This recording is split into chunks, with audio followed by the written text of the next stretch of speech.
Hello and welcome back, I'm Sean, and there's a lot to love about this projector that I'm checking out today, but there is one major flaw, so let's check it out. So there is a lot of things that I like about this projector, and first of all, it's the image quality, and for a 1080p projector, I think it's pretty sharp, not 4K quality sharp, but using it even when sitting close to it, I can definitely see the UI being quite sharp. So another feature that I really like is the auto keystone and autofocus feature, which works effectively and very fast, and it snaps into focus and adjusts the keystones in under 10 seconds, which is really good. I also like that the projector is also okay bright, and most projectors will need to be used in pretty dark places. However, the X5 Ultra's 600 lumens brightness does decently well in brightly lit rooms as well. It's not really ideal, but still works pretty okay. So another feature that I really like about this projector, it comes with Android TV built in, so even if you don't have anything plugged into it, you can still enjoy it using all the onboard apps like YouTube, Netflix to enjoy all your content.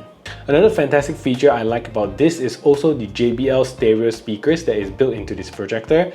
You also get support for Dolby Audio. So these speakers are not the bassiest speakers, obviously due to its size, but it's a very well-tuned, good volume speaker, so it does get pretty loud with very good clarity and some dynamism. And I generally get to a pretty loud volume at around 50% volume for personal consumption. So I also like that the device comes with Bluetooth 5.0 chipset, so you can connect peripherals to it like your earbuds, speakers or headphones, and you can also connect your Bluetooth keyboard so you can easily type on this. So you also get lots of nice features including Wi-Fi 6, dual band support for 2.4 GHz as well as 5G Wi-Fi support, and it's also Alexa compatible, but unfortunately not Google Home. And finally, the most important thing about this projector is that it's quiet, and I think because Keypoon puts in pretty large heatsink at the side as well as a fan which can effectively cool down the projector, so it doesn't get quite loud and it's pretty much a very quiet projector. So to the things that I don't quite fancy about this projector, and first thing is that it doesn't come with a handle. So the first time that I noticed that is that it's actually quite hard to lift it out the box because of my slippery hands, and to also carry it around. So you need to cradle it, you know, like need to hug it around to carry it. So a handle would be very nice if I can just hold on to it at the back. So another annoyance that I have, and this one is actually quite a major issue for me, unlike most projectors that have a simple pop-out stand that you can actually angle the projector with, there isn't any stand with this. So you get 4 rubber feet at the bottom and that's pretty much it, and you actually need to buy a Keypoon projector stand for an additional $40 US, which is 10% of the cost of this projector, to tilt the projector around. And because I didn't get one, I kind of need to use my book to tilt the projector. So another thing to take note of, I mean this is probably a minor annoyance, is that the minimum focus distance for this is not the furthest, and I understand that this is not a short throw projector, so you won't get the short focus, but it still takes about 4.5 feet or 142 cms to get that minimum focus for a 40-inch display. And one more thing I think is kind of like a big issue is that there is no multitasking support on this projector. So what do I mean by this?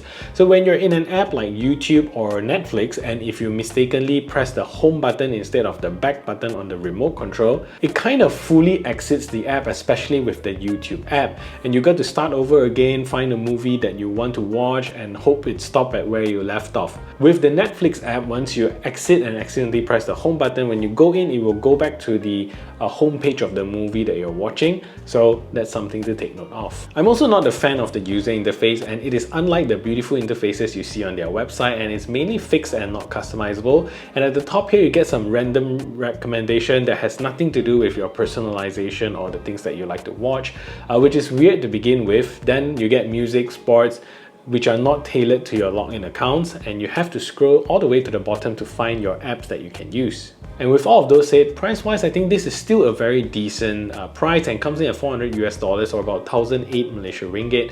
Great price for a smart projector with lots of features, and it's close to half the price of the Lumos Atom that we've previously looked at. And there are also a lot of projectors out there which doesn't have smart features that are also priced at this price range, so I think this is a pretty good deal. So if you find value in what you hear so far and like what you see, see, I hope you can support the channel by subscribing to the channel and liking this video and ring the notification bell so YouTube algorithm can pick it up. And if you want to buy this projector, do check out my links below. The image quality here is good for a 1080p projector, and again, don't get confused with that 4K badge that you see, because this is not a 4K native projector and it's only 1080p native. So what it means that it can take in a 4K input and downscale it to 1080p, which actually many consoles and devices can already automatically detect the display device.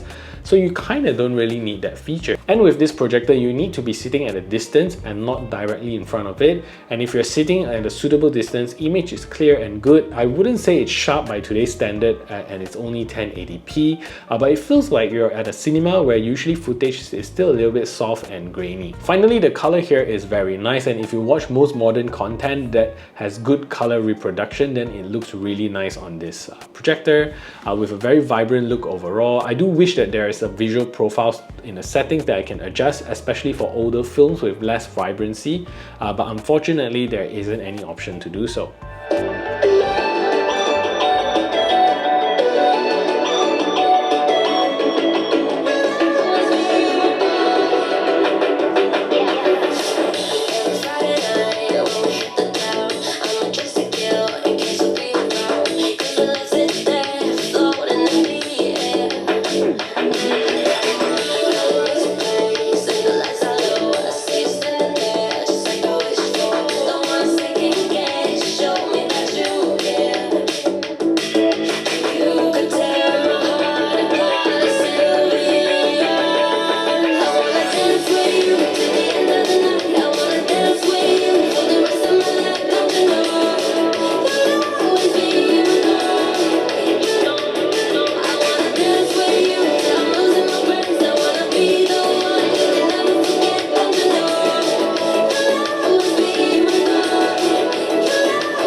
So design-wise, this is quite a simple and beautifully designed projector, and at the front you get a huge projection lens right over there, which is also specially coated. And then aside here you see that 1920 by 1080 badge, and the front is made of this glossy piano black plastic with the Keypoon logo at the bottom here, which is really nice.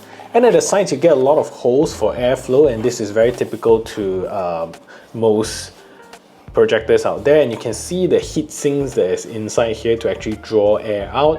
So I believe this is the exhaust part, and then the bigger part is where it draws air in to actually cool down the device. At the top here, you're going to get a nice perforated design, but there are no holes here. And also 7 touch-sensitive buttons at the bottom here, but I feel this is not the best way to control. So just use the included remote or connect your keyboard to it and you're pretty much good. And first thing first, you get a power socket here, and at the top row here, this is where you get 2 USB inputs for you to load movies out from.